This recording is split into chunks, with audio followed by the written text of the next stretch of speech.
কি দেখালাম যে লাইলিনটা কিভাবে কাটা হয়। এরপর আমরা কাটছি কি যে সেম পাতটা, দেখুন সেম পাতটা কাটা কিভাবে হয়।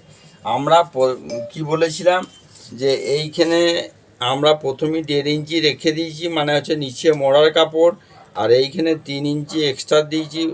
তার যা মানে মাইনাস ছিল এটা আমার। আচ্ছা, এইটা দেখুন কাঁধের দিকেও আমি 1/2 ইঞ্চি বেশি নিয়েছি মোড়ার জন্যে। তাহলে এইখান থেকে কারেক্ট আসছে আমার 38 ইঞ্চি লম্বা। কোনো অসুবিধা আছে? দেখুন এরপর দেখুন আমি এইখান থেকে কাটবো। একটু বাড়তি করে আপনারা কাটবেন, কেননা কাপড় সরে গেলে আপনারা আবার পরে এটাকে লাইলিনটাকে সেলাই করে চিটিয়ে আপনারা আবার সেলাই করতে পারবেন। এটা নতুন হাত যাতে তাদের জন্য। আর পুরোনো হাত হলে একবার সেম টু সেম কেটে দেবেন, কোনো অসুবিধা নেই। এইটাতে আমাদের দেখুন 2 ফালি বেরিয়ে গেছে, পিঠ একটা, পিঠ আর একটা সামনে, দুটো পাটি বেরিয়ে।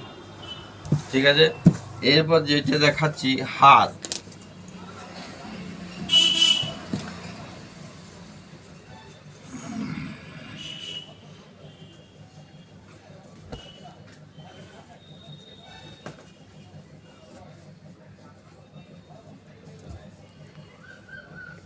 হাতটাকে এরকম 4 ভাঁজ করে নেবেন।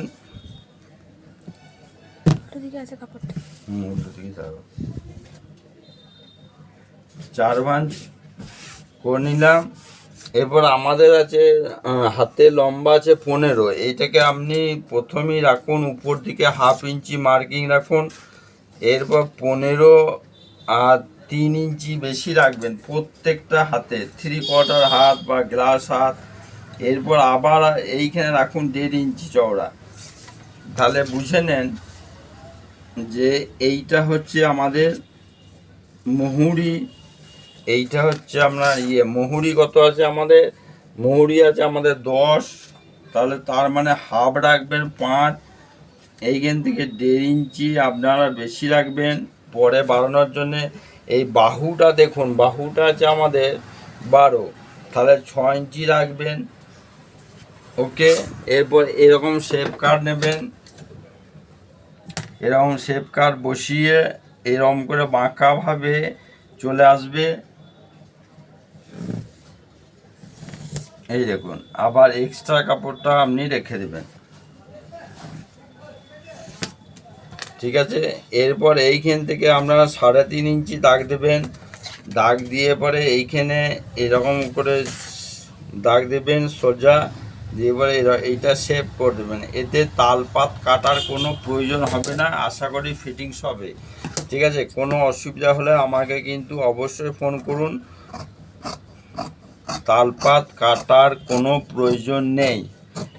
দেখুন, কিন্তু অনেকে তালপাত কাটা দেখায়, ওটা কোনো ফালতু।